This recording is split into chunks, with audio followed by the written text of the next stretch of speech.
يا نور الهلال أقبل تعال فالشوق طال والقلب سما نحو السماء مترنم. বিসমিহি চ্যানেলের প্রিয় দর্শকবৃন্দ, আসসালামু আলাইকুম। শুরু করছি তার নামে যিনি পরম করুণাময় ও দয়ালু। আপনারা সবাই জানেন বিশ্বের সবচেয়ে বড় যে কথাবার্তা বলার পয়েন্ট সেটা হচ্ছে ইসরায়েল ইরান যুদ্ধ, যা গতকাল থেকে যুদ্ধবিরতি হয়েছে। যুদ্ধটা চলেছিল মোট 12 দিন। তো যুদ্ধ শুরুর আগে ইসরায়েলের মিশন ছিল, উদ্দেশ্য ছিল যে তারা ইরানের পারমাণবিক কার্যক্রম বন্ধ করে দিবে এবং ওখানে যে ইসলামী শাসন ব্যবস্থা চলছে আয়াতুল্লাহ খামেনির নেতৃত্বে সেটাকে বদল করবে। আর এই যুদ্ধ আক্রমণের শিকার হয়ে রিটালিয়েট করার সময় ইরানের উদ্দেশ্য ছিল যে তারা ইসরায়েল নিশ্চিহ্ন না হওয়া পর্যন্ত যুদ্ধ চালিয়ে যাবে। এখন আমরা যদি খেয়াল করি, কোনো কোনো দেশেরই উদ্দেশ্য বা পরিপূর্ণভাবে পূরণ হয় না, অর্জন করতে পারেনি। তার সঙ্গে এই বিষয়ে আলোচনা করার জন্য আছেন আমেরিকার লুজিয়ানা স্টেট ইউনিভার্সিটির আলেকজান্ড্রিয়ার ফিজিক্সের প্রফেসর, বাঙালি প্রফেসর জনাব ডক্টর সুলতান পারভেজ। পারভেজ ভাই, আমি প্রশ্নটা করেই ফেলেছিলাম, তো আপনি যদি এর উত্তরটা দেন যে উদ্দেশ্য সফল হয়নি কিন্তু তারা যুদ্ধবিরতিতে চলে গেল, তা কিসের প্রেক্ষিতে, কোন প্রেক্ষিতে এই যুদ্ধবিরতিটা হলো, যদি আপনি দর্শকদের জন্য একটু বলতেন। আহ, আবারও লুইজিয়ানা থেকে সবাইকে শুভেচ্ছা, সালাম এবং শুভেচ্ছা। আমি আপনার আহ, প্রশ্নের পরের অংশটা আমি প্রথমে বলছি আর কি, কেন যুদ্ধবিরতি ইত্যাদি। আমি এদেশে এসেছিলাম 1982 সনে, তখন রেগানের আমল। আমি নিজের চোখে যেটা দেখেছি, আমি এসেই দেখলাম তখন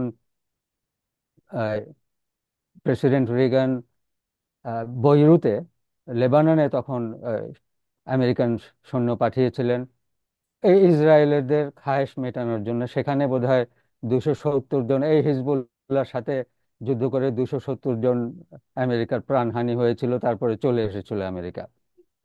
এরপরে দেখলাম বড় বুশ, ইরাক অভিযান, আহ, ক্লিন্টন, ওবামা, যতগুলো প্রেসিডেন্ট দেখলাম এবং যেটা পড়লাম সেখানে তাদের ওই ইসরায়েলের হুকুমের দাস হয়ে তারা নিজেরা, আমেরিকানরা নিজেদের জীবন দিতে হয়েছে। আহ, তাদের বলির পাঠা হিসাবে তারা কাজ করে আসছে। এর থেকে বের হওয়া যে একটা সম্ভব, এটা আহ, চিন্তার বাইরে ছিল। দেখেন, আমি আহ, এই প্রথমবার দেখলাম যে একজন আমেরিকান প্রেসিডেন্ট ইসরায়েলকে তার জন্য যুদ্ধ করার জন্য সে নামাতে পেরেছে আর কি। এবং ব্যাপারটা এরকমই যে ইসরায়েল, ওকে তুমি যাও, আমরা পিছনে আসি। তারপরে তাকে বাঘের মুখে ঠেলে দিয়ে তারা অ্যাকচুয়ালি পিছনে চলে আসছে আর কি। এটা আমেরিকার কোনো প্রেসিডেন্টই কিন্তু এখন পর্যন্ত করতে পারে নাই। অনেকে আহ, এই প্রেসিডেন্ট ট্রাম্পকে বলে যে সে পাগল, সে ছাগল, সে আহ, কথা বলতে পারে না, ইত্যাদি ইত্যাদি। কিন্তু আমি কখনোই তাকে কিন্তু ওরকম তুচ্ছ তাচ্ছিল্য করিনি। এবং জি, এই যে কাজটা যেটা উনি করতে পেরেছেন, এর জন্য আমি তাকে মনে করি কিন্তু আমেরিকার ইতিহাসে উনি একজন স্মার্ট প্রেসিডেন্ট হিসেবে গণ্য, আমি তাকে গণ্য করি। অন্যরা করবে কিনা আমি জানি না। তা এখন আপনি বললেন যে কেন তারা যুদ্ধবিরতিতে সম্মত হয়েছে। আপনার এরা, আমরা তো দেখলামই, এবং এটা আমাদের কোরআন শরীফে এগুলো আছে, এরা হলো কোনো কিছুতেই তারা দমবে না। এদের কাছে মানবতা, এদের কাছে আহ, মানুষের কল্যাণ ইত্যাদি বড় বড় কথার কোনো মূল্য নেই। এদের হলো শুধু লোভ লালসা ইত্যাদি।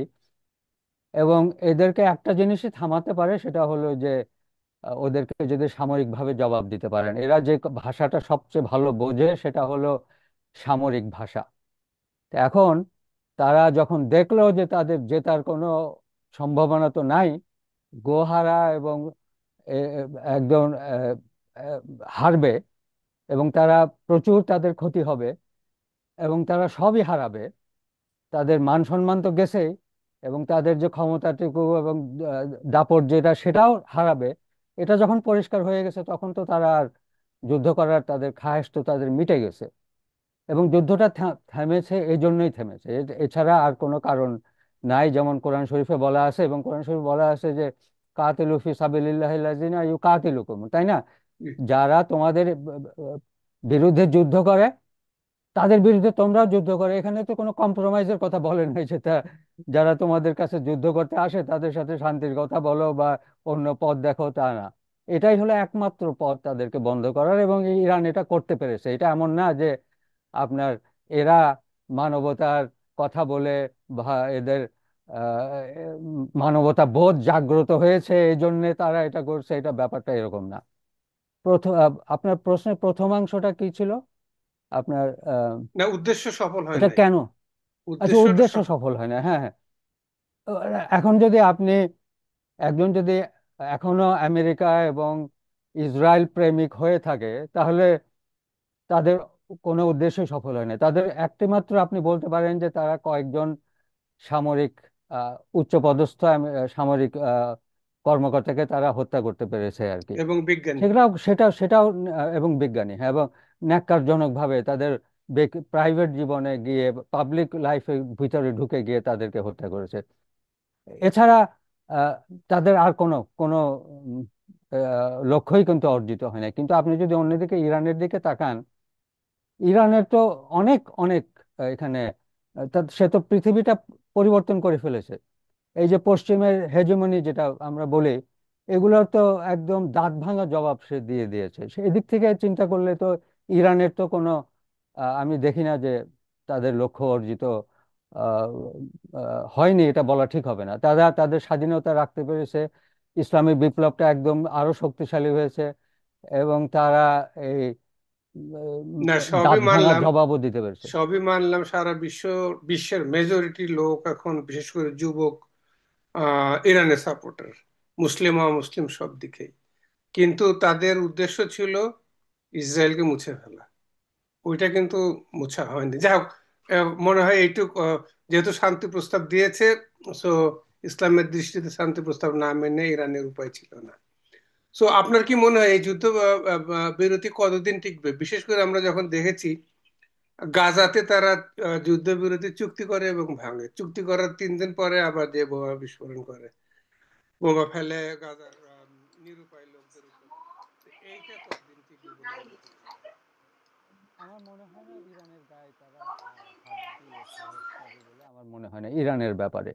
কিন্তু এখানে গাজার ব্যাপারে কিন্তু আমি একটুখানি আম, দুশ্চিন্তায় আছি, এজন্য যে এখন তারা ইচ্ছে করলে কিন্তু গাজাতে পুরোপুরি মনোনিবেশ করে গাজার ব্যাপারে তারা ধ্বংস যজ্ঞ চালাতে পারে আর কি।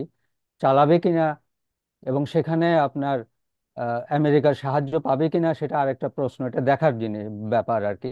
মনে হয় না, আমার মনে হয় না সেটাও তারা করতে পারবে, কিন্তু এটার একটা সম্ভাবনা রয়ে গেছে আর কি। কিন্তু এই যুদ্ধবিরতিতে আমার মনে হয় না যে আবার তারা ইরানের সাথে, আমার মনে হয় না যে এটা একটা সম্ভাবনা আছে যে তাদের অস্ত্র ফুরিয়ে গেছে, আবার তারা রিলোড করে আবার শুরু হবে, এটা একটা সম্ভাবনা আছে। আমার মনে হয় না যে সেই সাহস, ওরা বুঝে গেছে যে ইরান অজেয়, এবং মুসলমানদের একটা গ্রুপ, সব মুসলমানরা কিন্তু না, একটা গ্রুপ আছে তারা বিজয়ী থাকবে এবং অজেয়। এটা যে ট্রেডিশন আমাদের রসুল্লাহ যেটা রেখে গেছেন আর কি, সেই ট্রেডিশনটা আবার চলে এসেছে। আর এটাই কিন্তু মুসলমানদের একটা জি, জি। বড় বিজয় বলতে পারেন, প্রথম বিজয় এই ইসরায়েল এবং এই পশ্চিমা সাম্রাজ্যবাদীদের বিরুদ্ধে। আচ্ছা, তো ধন্যবাদ ভাই। তো আমার পরবর্তী আলোচনার বিষয় হচ্ছে যুদ্ধের শেষের দিকে আমেরিকা তাদের B-52 বোমারু বিমান দিয়ে ইরানের ইস্পাহান, নাতানজ এবং ফোর্ডো, যেখানে পারমাণবিক কার্যক্রম চলছিল, সেখানে বিমান হামলা চালিয়েছে এবং ক্লেম করেছে যে তারা সেগুলো ধ্বংস করতে পেরেছে। আর ইরান এর জবাব দিতে যে কাতারে, ইরাকে, আহ, আমেরিকান বেস গুলোতে মিসাইল মেরেছে। হুম তো হুম এখন কথা হচ্ছে যে এই মিসাইল যে মারলো ওটা তো আমেরিকান বেজে মারছে, কাতারে না। যদিও কাতারের ভূমির ভিতরে, কিন্তু কাতারে না। কাতার কিন্তু এইটার প্রতিবাদ জানিয়ে বলেছে যে আমাদের ডিফেন্ড করার ক্ষমতা আমরা রাখি, শক্তি রাখি, ইচ্ছা রাখি, অথরিটি রাখি। শুধু কাতার না, মুসলিম বিশ্বের প্রায় প্রত্যেকটা দেশ, সৌদি আরব, ইউএই, সিরিয়া, মিশর, সবচেয়ে বড় ইম্পর্টেন্ট দেশ টার্কি, আর তার চেয়েও বড় কথা হচ্ছে যে প্যালেস্টিনিয়ানদের জন্য ইরান এত কিছু করছে, সেই প্যালেস্টিনিয়ান অথরিটির প্রেসিডেন্ট মাহমুদ আব্বাসও এই ইরানি হামলাকে, আক্রমণকে সমালোচনা করেছে। এটা কেমন কথা হলো? যাদের জন্য ইরান চুরি করতেছে তারাই ইরানকে চোর বলতেছে। তো এই এই ইসের প্রেক্ষিতে আপনার কি মনে হয় যে সামনে মুসলিম ইউনিটি আসার সম্ভাবনা আছে? এটা বলছি এই জন্যেই যে মুসলিম তরুণদের ভিতরে কিন্তু একটা জাগরণ এসে গেছে। হুম তারা হুম হুম এখন শিয়া সুন্নি মানে না, তারা মানে সত্য পথের উপরে থাকা, যেটা ইরান করছে। ইরানের মতো কিন্তু অন্য কোনো মুসলিম দেশ এইভাবে সত্যের উপরে প্রতিষ্ঠিত থাকতে পারছে না। মিশর, সরি, মালয়েশিয়া এবং ওমান ইনডাইরেক্টলি সাপোর্ট করেছে। আমি যে দেশগুলোর নাম বললাম। আর হুম হুম। পাকিস্তানের কথা অনেকে বলে, বাট পাকিস্তান সাপোর্ট করে আবার পিছিয়ে আসছে বলে আমার মনে হয়। তা আপনি কি মনে করেন যেখানে আমাদের কোরআনেও এক থাকতে বলা হয়েছে, এবং জনগণও এক হতে চায়, তাহলে আমাদের নেতাগণ কেন এইরকম উল্টা আমেরিকান পন্থী, পশ্চিমপন্থী? এবং তারা কিন্তু আমাদের একত্রিত হওয়ার ঐক্যের অন্তরায় তারা।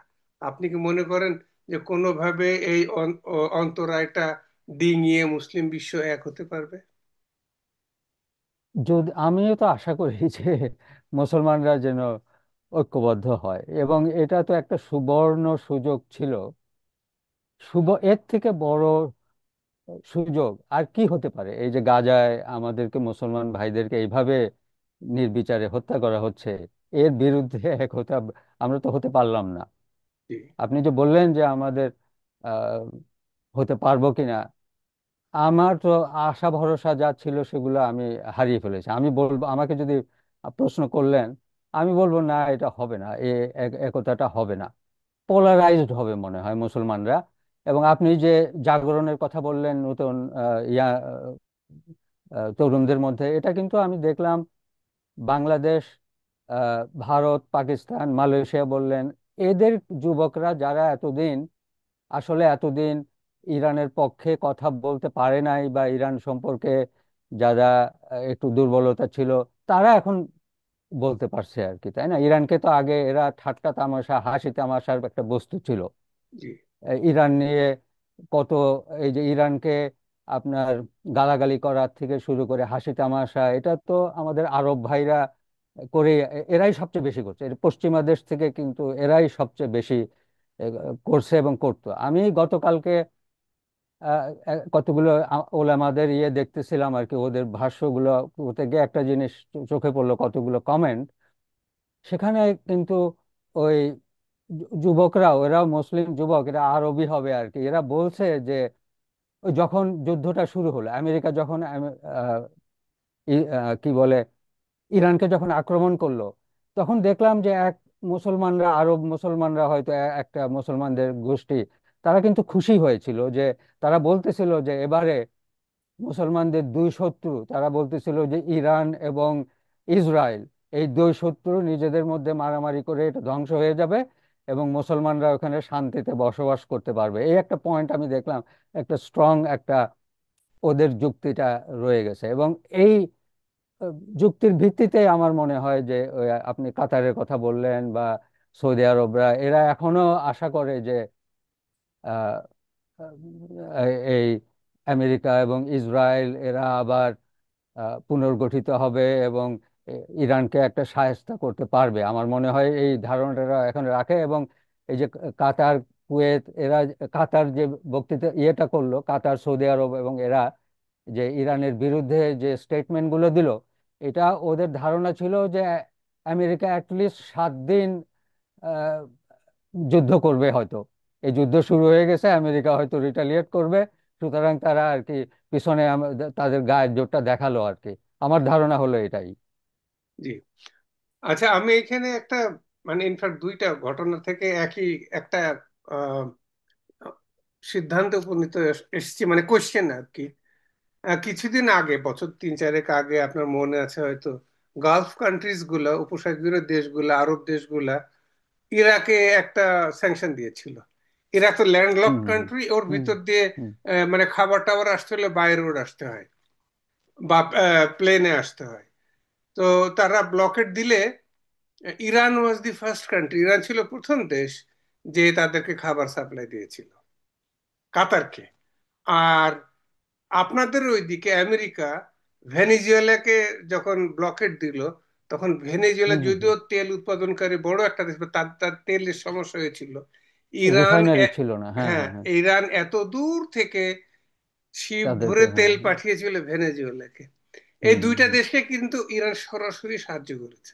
দেখেন, হুম হুম হুম ইসরায়েলের সঙ্গে যখন যুদ্ধ শুরু হয়ে গেল, সেই ভেনেজুয়েলা একটা সোশ্যালিস্ট দেশ, তারা কিন্তু ইরানের সাপোর্ট বারে বারে বলছে, প্রেসিডেন্ট মাদুরো হুম হুম খবরে এসে বারে বারে বলছে ইসরায়েল হচ্ছে আক্রমণকারী, আমরা হুম ইরানের হুম সঙ্গে আছি। Where Qatar, being a Muslim hmm country, মুসলিম দেশ হওয়া সত্ত্বেও তাদেরকে যারা খাবার দিছে, তাদের বিরুদ্ধে তারা তাদের আমেরিকা, তাদের দেশে অবস্থিত আমেরিকান বেস কিভাবে ইউজ করতে দিল?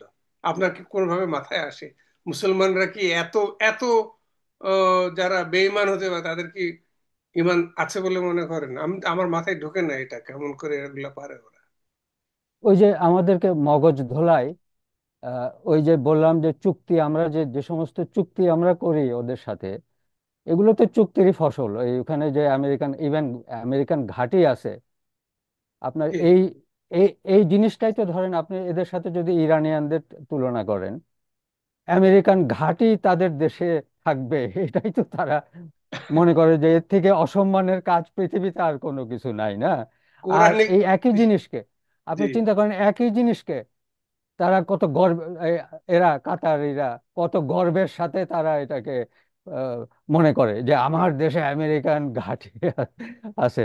এবং আমাদের কাতারিদের জীবনই বলেন বা আমাদের জীবনের মূল্য, ওই যে আমেরিকানদের একটা ডোমেস্টিক কুকুর, তাদের বাড়ির যে কুকুরের যে অধিকার তা এবং মূল্য, এবং তার থেকেও কিন্তু মুসলমানদের জীবনের মূল্যকে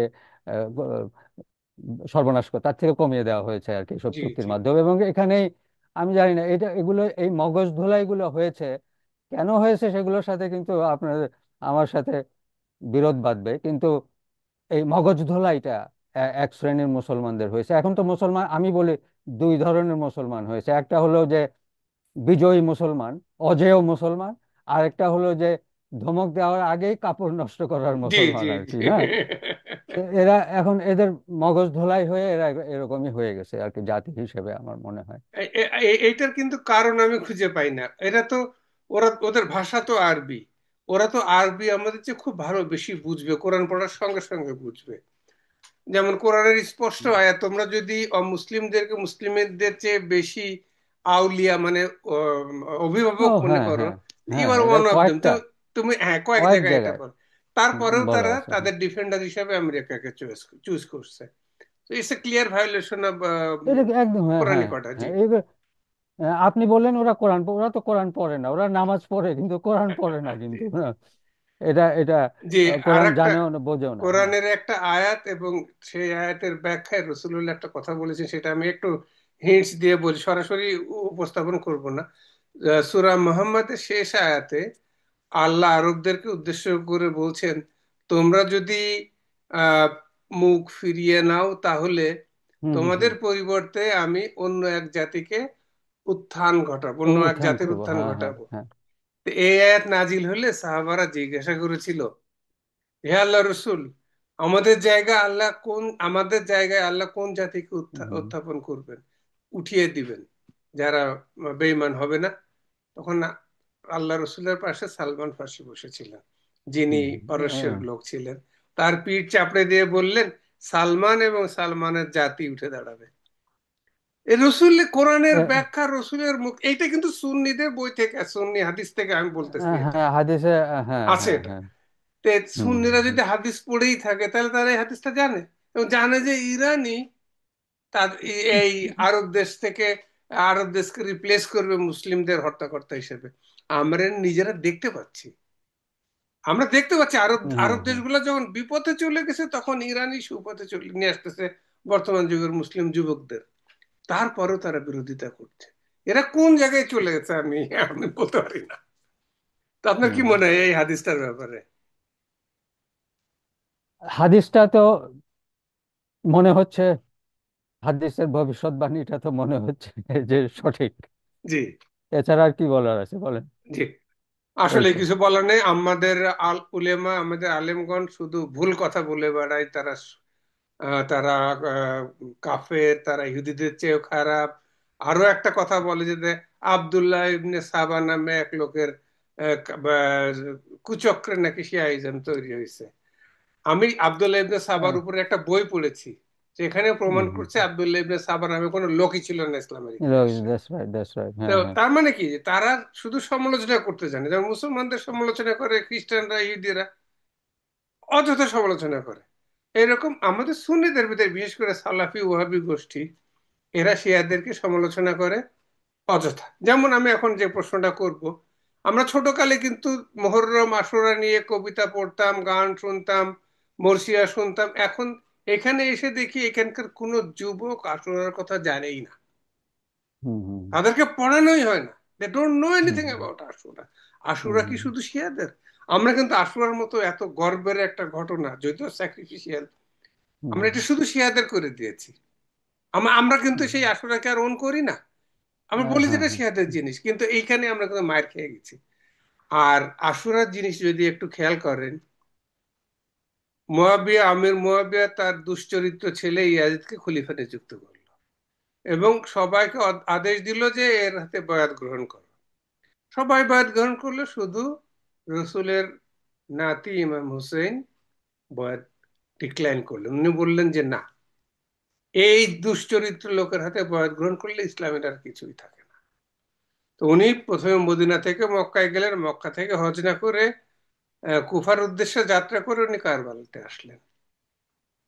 বলা হলো যে তুমি বায়াত করো, তোমাকে সমস্ত ফ্যাসিলিটিস হুম দেওয়া হুম হবে। এখন কিন্তু এই একই জিনিস হুম, এই এক একই। ইরানকে হ্যাঁ হ্যাঁ ইরানকে বলা হচ্ছে যে হুম। তুমি তুমি এইসব হ্যাঁ, জিনিসপত্র ছেড়ে দাও, তোর ভালো ছেড়ে মন্দ দাও। খাওয়া দাওয়া সব তোমাদের হুম, রাজাহালে রাখার দায়িত্ব হ্যাঁ। আমাদের। এবং আমি হুম, ইমাম আয়াতুল্লাহ খামেনির দেখলাম যে উনি কিন্তু ইমাম হোসেনের বংশধর। ওই ওই হ্যাঁ, যুদ্ধে কালো। কারবালার প্রান্তরে ইমাম হোসেনের এক ছেলে ইমাম জয়নুল আবেদিন, উনি অসুস্থতার জন্য যুদ্ধে যাইতে পারেন নাই। এই ইমাম জয়নুল আবেদিনের বংশধর হচ্ছেন আয়াতুল্লাহ খামেনি। কালো দেখেন, পাগড়ি ধারী আর উনি, কি। হ্যাঁ, হ্যাঁ হ্যাঁ। কালো পাগড়ি। মানে হুম হুম আশ্চর্য হুম ব্যাপার যে বাঘের ঘরে বাঘই আসছে। এবং এই ফ্যামিলির যেমন আছে নলেজ, তেমন আছে ইমানি দৃঢ়তা, সেটাই তারা কিন্তু এখন দেখালো। তো আপনি কি মনে করেন যে এই যে যে মহরমের সামনে প্রবাবলি কালকে থেকে মহরম রাত শুরু হবে, তো এই মহরমে কিন্তু ইরানিরা, মানে বিশেষ করে শিয়া সম্প্রদায়, প্রথম 10 দিন 10 রাত খুব ধুমধাম করে মজলিস করে, দুঃখের কান্নাকাটির মজলিস করে। এটা কি কোনো কারণ হতে পারে যে যে জন্য তারা যুদ্ধবিরতি করলো? আমার মনে হয় না। না, এর মধ্যেও তার যুদ্ধ যদি চলতো তাহলে তারা যুদ্ধ চালিয়ে যেত। মানে এটার কোনো এর মধ্যে কোনো ওই অন্য কিছু আসতো না আমার ধারণা আর কি। তা আপনি যে বললেন যে ওরা শিয়া, আসলে তো শিয়া সুন্নি প্রসঙ্গটা তুললেন আপনি। আমার এটা সম্পর্কে বেশি কথা বলতে চাচ্ছি না আর কি, কিন্তু দেখেন আমার মানে আমি যেটা দেখলাম, আমার চোখে যেটা দেখা, আহ, সুন্নি যেটা আমরা যেটা ধর্ম, যেগুলো জি, আমাদেরকে শেখানো হয় ছোটবেলা থেকে, সেটা আসলে হাদিসের ধর্ম। হাদিসে যেগুলো বা সিলেক্টিভ হাদিসের ধর্ম। কোরআন শরীফের তো ধারে কাছেও আমরা যাই না আসলে, জি, পড়িও না, যাই না। ওরা কিন্তু ছোটবেলা থেকে, এই যে আলী খামেনি এই কথাটা বললেন যে আমরা যারা ছোটবেলার থেকে আমরা কারবালার কাহিনী পড়ে পড়ে আমরা জি, বড় জি, হয়েছে, আমাদেরকে মৃত্যুর ভয় দেখানো শরীরে, এটা হাস্যকর ব্যাপার আর কি, না? জি, জি, তো এই ডিফারেন্সটা এরকম যে মগজ ধোলাইটা আমাদের একরকম হয় এবং ওরা আরেক রকম ভাবে আমি তো শিয়া, আমার চোখে দেখা মানে যে যার ভিত্তিতে ইরানটা যে এগিয়ে আসছে এবং এত উন্নতি হয়েছে, এটা তো কোরআনের ধর্ম ওদের। জি। আমাদের ধর্মটা হলো সুন্নিটা হলো হাদিসের ধর্ম। আমাদের সবসময় হাদিসের কথা বলা হয়, না সাহাবাদের না, গুণগান এখানে করা। একটু এটা বলি, হাদিসের হাদিসের ধর্ম হইলেও কিন্তু কোরআনের মতোই হইতো, না কিন্তু এটা না না না ফ্যাব্রিকেটেড না না আমাদের। না না না না না, ভাই, হাদিসের ধর্ম এটা কিন্তু কোরআনের এটা ধর্ম না। না। ফ্যাব্রিকেটেড হাদিসের ধর্ম। যদি হাদিস মানে তো রসুলের কথা বা কর্ম, যদি আমরা সেগুলো না অনুসরণ সে করতাম অবশ্যই সেটা কোরআনের প্রতিফলন হতো।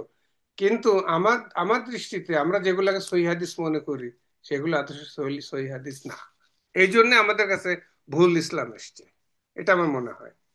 হ্যাঁ, তো আমার একই কথাই, আমার কথার সাথে আপনি জি একই কথাই বললেন আর কি। আমি যে কথাটা বলতে যে হাদিস মানে রসুলের কথা, তো আহ, মানে সেটা যদি হাদিসই হতো, বোখারি তিরমিজি যেগুলো যেসব কথা বলা হয়, তাহলে তো কোরআনের সাথে কোনো সংঘর্ষই কন্ট্রাডিকশন থাকতো থাকতো না। না। কিন্তু জি যে হাদিস, যেটা যেটা আমরা যেটা ফলো করি, সেটা নিঃসন্দেহে কোরআনের সাথে সাংঘর্ষিক। তা না হলে তো আমরা কোরআনই ফলো করতাম, আমাদের হাদিস তো দরকারই ছিল না। হাদিস তো একটা সেকেন্ডারি হয়তো বা এক্সপ্লানেটরি বুক হয়তো, সেটাই হয়তো আমাদের মূল পাঠ্য বই তো কোরআনই হতো। জি কিন্তু জি আমরা তো কোরআন পড়িই না, আমরা জানিও না। এবং আমি ব্যক্তিগতভাবে এই কোরআন পড়তে গিয়ে আমি যে আহ, বিরোধিতার সম্মুখীন হয়েছি, যে তুমি কি জানো কোরআন, তুমি কি কোরআন বোঝো, তুমি যে কোরআন পড়ো, এবং আমার জ্ঞান হলো কোরআনের জ্ঞান। এটা একটা তাচ্ছিল্যের ব্যাপার আর কি, না? জি যে তাদের জ্ঞান হলো নামাজ পড়ার জ্ঞান বা সামথিং লাইক দ্যাট, এরকম আর কি। তারা তো কোরআন শরীফ পড়াকে তারা একটা নফল ইবাদত, একটা তেলাওয়াত করাটা, এটাই, এর বাইরে তো তাদের কোনো আগ্রহও নাই। জি তাই জি জি মানে যারা, সেটাই হলো আমার মেইন পয়েন্ট আর কি। হ্যাঁ, হ্যাঁ। আর যারা পড়ে তারা ওই দু একজন তাফসিরকারীর হ্যাঁ, হ্যাঁ, বই হ্যাঁ। পড়েই মনে করে যে আমরা বিরাট। আবার বলুন তো একটু কাইন্ডলি, হ্যাঁ আবার। ও না, আবার যারা কোরআন একটু পড়ে তারা, যেমন যারা জামাত শিবির করে, তারা শুধু মওদুদের তাফসির পড়েই মনে করে যে আমরা জ্ঞানের জাহাজ হয়ে গেছি। তারা কিন্তু যে হ্যাঁ, হ্যাঁ, তফসিরে হ্যাঁ। জালালাইন আছে ওইগুলা পড়বেন না, তফসিরে ইবনে হুম। কাসির আছে ওইগুলা কিন্তু পড়বে না। এমনি মনে করে তারা জ্ঞানের জাহাজ হয়ে গেছে। তো হ্যাঁ, এইখানেই আসলে আমাদের সুন্নি আলেমদের ভিতরে অনেক জ্ঞানী লোক আছেন। মহিউদ্দিন ইবনুল আরবি আছেন, তারপরে ইমাম গাজ্জালি আছেন। তাদেরকে কিন্তু আমরা প্রথমেই বাদ দিয়ে দিয়েছি, যে সুফি, এরা এদের দিয়ে কোনো কাজ হবে না, সুফিজম ইসলামে নাই, এরকম ফতোয়া আমি ছোটকালে শুনেছি। বাট সুফিজমই যে আহ, সুন্নিদের ভিতরে একমাত্র সঠিক পথের দিশারি ওরা, এটা কিন্তু এতদিন পরে আমি রিয়ালাইজ করতেছি। তো পারভেজ ভাই, অনেক ধন্যবাদ। কথা হলো, ভালো লাগলো। আপনি আপনার শেষ কথা বলতে পারেন খুব সংক্ষেপে, টাইম বেশি নাই। শেষ কথা হচ্ছে যে আমি এই ইরানের এই বিজয় বা এই ঘটনাটাকে আমি দ্বিতীয় ইসলামী বিপ্লব বলছি। এই প্রথম ইসলামী বিপ্লবটা ছিল ইরানের ভিতরে ইমাম খোমেনির অধীনে, এবং এই বিপ্লবটা এখন সারা বিশ্বে এই এই সত্যিকারের ইসলামের আহ, রূপটা প্রকাশ হয়ে পড়েছে। মানুষ নিজের চোখের সামনে দেখতে পারছে ইসলাম একটা জাতিকে, একটা মানুষকে কত উঁচুতে উঠাতে পারে, তার সম্মান বোধ থেকে শুরু করে জাতীয় সম্পদের দিক থেকে, মানব সেবার দিক থেকে ইসলাম আহ, একটা জাতিকে কোথায় নিয়ে যেতে পারে। এবং আমার মনে হয় এই অনুপ্রেরণাটা যদি ছড়িয়ে যায়, তাহলে আবার সেই সমাজতন্ত্র যেমন একসময় বিশ্বকে কাঁপিয়ে দিয়েছিল, ইসলামই হবে মনে হয় আহ, আ- আ- আগামী যুগের তরুণদের পথের দিশারি। জি আমার কি আরো কিছু টাইম আছে আমার? জি, হ্যাঁ জি, কিছুক্ষণ। আচ্ছা, আপনি দেখেন, বদরের যুদ্ধ পরে এই কথাটা কিন্তু কোথাও বলা হয় না। বদরের যুদ্ধের পরে এটা কিন্তু একটা যুদ্ধ হয়েছিল, এর আগে কিন্তু পৃথিবীর মানুষ রাসূলুল্লাহকে চিনতো না। বদরের যুদ্ধের আগে ওই সময়টাতে কিন্তু আপনার ওই সিল্ক রোড দিয়ে, সেই চীন থেকে শুরু করে আপনার ইউরোপ এবং ইজিপ্ট, মিশর পর্যন্ত আপনার যে লোকজন যে বাণিজ্য করতো, এটা কিন্তু রমরমা একটা ব্যবসা ছিল। জি এবং এই সিল্ক রোডের মাধ্যমে খবরটা কিন্তু ছড়িয়ে পড়েছিল সারা বিশ্বে যে আরব দেশে একজন লোক এসেছেন, যিনি নিজেকে নবী বলে দাবি করছেন, এবং সে একটা যুদ্ধে তিনি জয়ী হয়েছেন। এই সংবাদটা কিন্তু একদম ছড়িয়ে গিয়েছিল, এটা কিন্তু বলা হয় না। এবং তার সাথে কিন্তু অনেক লোক তখন বিদেশ থেকে দেখা করতে এসেছিল। এবং জি আপনি জানেন কি না এটা আমরা জানি না, বাংলাদেশ থেকে কিন্তু 4 জন যুবকের এই হজ করতে গিয়ে রসুলের ওই সময় রসুল সাল্লাল্লাহু আলাইহি ওয়াসাল্লামের সাথে দেখা করে এসেছিলেন এবং ওখান থেকে কিছু কাগজপত্র এবং ধর্ম ইয়ে কিন্তু নিয়ে এসেছিলেন। আমি তো এখন শুনিনি। এটা, হ্যাঁ, এটা কিন্তু কোথাও এটা আমরা দেখি না, কিন্তু কিন্তু এটা আমি এটা রেফারেন্সটা পড়েছিলাম। আপনি আমাকে একটু দিয়েন তো ভাই। আচ্ছা, রেফারেন্সটা কিন্তু আমি পাই, আমি এটাকে আমি দেখেছি, এটা কিন্তু আমি পড়েছিলাম অনেক আগে, আচ্ছা যদি হয় পান। বাংলাদেশের। আচ্ছা, হ্যাঁ। তো আমার মনে হয় এরকম একটা এখনকার অবস্থা হলো এরকম একটা অবস্থা আর কি, না, পৃথিবী এখন ইরানের দিকে তাকিয়ে আছে। না না, ইরানের আসলে কাছে আমি আমাদের। হাসছি কেন জানেন? হাসছি কেন? আমার মনে হয় কি, বিশ্বের বড় বড় দেশের দু একজন প্রেসিডেন্টও মনে মনে মুসলমান হয়ে গেছে, সত্যিকার অনেস্টলি বলতেছি, না, অনেস্টলি। তাদের। কারণ পুতিনের যিনি, পুতিন যে, প্রেসিডেন্ট পুতিন যে ফিলোসোফারকে মানে, সেই ফিলোসোফার নিজে কারবালাতে যায়।